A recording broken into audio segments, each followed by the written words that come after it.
Hello again, everyone. Terry Earthwind over at Consortium, and I have two colleagues from Leadership Leverage, Peter Winick and Bill Sherman, his partner. Welcome, guys. I'm glad that you stopped in today. Yeah, thanks, Terry. Thanks for having us. Good to be here, Terry. Well, ladies and gentlemen, I brought them together for this special edition. We're going over our 5 minutes usually that we do for the What Are You Doing?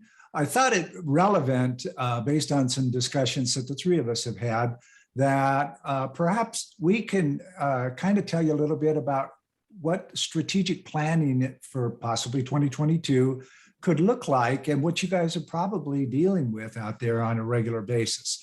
For myself, I'm having conversations with executives who are adding in strategic thinking to the 1 + 1 = 2 fiscal side of what they're doing for next year. And both Peter and Bill are doing the same thing within their climate. So I would kind of open this up to Peter. You do some regular videos where you come up with some fabulous stuff to talk about in thought leadership. Basically, what is thought leadership to you and how are you working it right now in you and Bill?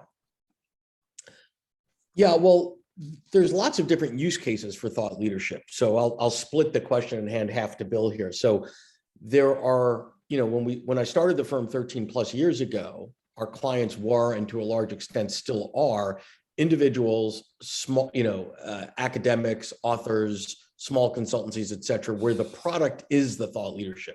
So they produce something, maybe that lands in a book or a keynote or a workshop or video-based training, whatever the case may be, and they are marketing and selling ultimately thought leadership in various flavors into the business community, right? So that's one path. What we've seen a lot of, and it's growing exponentially, probably, partly thanks to COVID, but there's other variables as well, are large organizations, high-tech financial services and professional services making significant investments in thought leadership, but they don't care about selling it.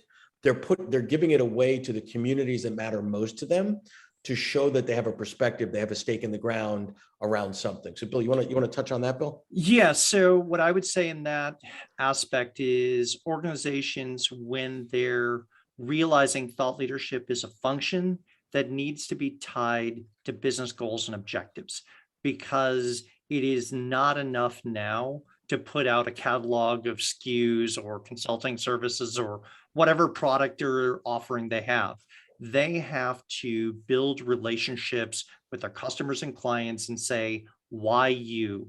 What are you different about? How are you going to make my life easier? And so thought leadership there on an organizational level is being used to take ideas to scale, both internally within the organization and beyond, whether that's to create demand for future sales, navigate organizations that when their buyers have long sales cycles and they're not going to buy today, or influence how standards and policy and regulations are built, or even just changing sort of the conventional wisdom on how things get done or what's even possible.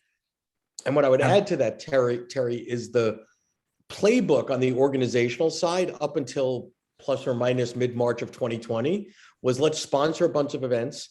Let's get our people at the right event, speaking, et cetera. And then we did this sort of the ultimate marketer's A/B test is, what if we had a year, maybe 2, without any events? How do we connect with the market that matters? Because why were we going to all these events, right? Somebody did the hard work of getting the whole market that we needed to connect with to Scottsdale for 3 days in April. So of course we'd spend a lot of money to go there and get there. Now it's coming back, but it wasn't, for a long, long time. Thought leadership is that stickiness. Thought leadership is, in my humble opinion, the most cost-effective way to connect with your prospects, your customers, your buyers, the influencers, et cetera, consistently, particularly, as Bill said, during long, complex, high-ticket sales cycle. You don't need it for auto sales. My lease is up, going to buy a new car, whatever. But high-ticket professional services, software, technology, financial services, those are really, really good use cases.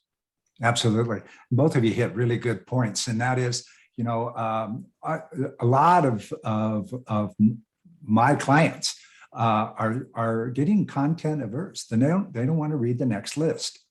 They want to know what people are doing out there. That's why I started the What Are You Doing series. And we're firmly into year 2. And another really good point that both of you really hit on, and that is people are understanding relationship is far more important than it has been prior to COVID. Now, all three of us stand on the stage and we do our business. We don't have a stage right now, and it's slowly coming out. A couple of gigs that we're hopeful for me for next year may come to fruition, but they're not solid yet. They don't have a booking. So we really have to look at that. And what is our executives doing out there? You know, who are they talking to, if anyone? And what type of answers are they looking for? Where's the questions? What are they doing? And to a large degree, that's what thought leadership is creating the questions and helping them then become present with the possibilities of other answers rather than the book learning that we all did when we got our MBA or anything like that. We've seen an evolution on the organizational level of how thought leadership was approached. It's come out of a number of different places. Sometimes the idea comes from someone in strategy or executive communications, or it's the C-level exec who likes to write or talk, right? Or from marketing or sales. But really what becomes important is, can you put a human voice that shows people, hey, let's look around the corner into the future. Let's identify what's important, and let's talk about what you need to be working on today to make that useful. Because your point, nobody wants to really read another sort of analysis of the past or another listicle, right? They're looking and going, give me something quick that I can use today that's going to be help me be better for tomorrow. What I would add to that, Terry, is I think a good CEO, a smart CEO, a CEO that wants to be in the CEO seat for more than a year or two, because the turnover is pretty high, is looking at thought leadership as a newer tool that they've got in their strategic toolbox. So for example, we're hearing a lot of noise about the Great Resignation, about do we bring people back to work, hybrid, mental health in the workplace, et cetera. So one of the things that good CEOs are doing is saying, is there a role for thought leadership to play here? Could we put out in advance to prevent the Great Resignation, how wonderful of a company are we to work for? How much we honor mental health here, as an example, if that's something that people are looking for. How, what is our perspective on the hybrid workplace? And putting that out there strategically. So if our position on the hybrid workplace is we trust our people, they'll work where they need to work, when they need to work to get the job done, guess what? That's going to solve some of the Great Resignation program and position them more as an employer of choice. So different audience, different population, dollars aren't changing hands, but it could save tens of millions of dollars at scale. Absolutely. Absolutely. And we're seeing the more identification with people-centric values at the corporate level going forward. People want buy-in. They want to know that they're human. They're people. They're not human resources. They are people, and they are the contributors. Like Sir Richard Branson so proudly puts, he said, take care of your people. They'll take care of the customers. And it's becoming, instead of, well, yeah, that's just him. It's like, we got to look at this. All right.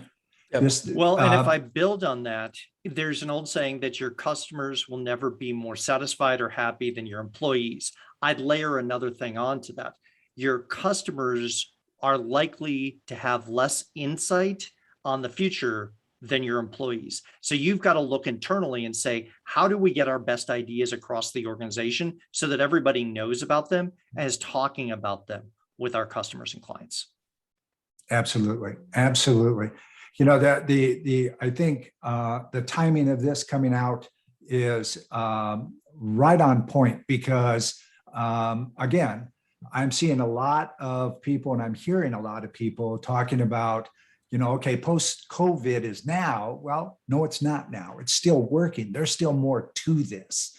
We don't know what next year is going to be. And when you have a little bit more than a strategic plan to think through, especially like talents like us, let's just drop the ball for us for a little bit here.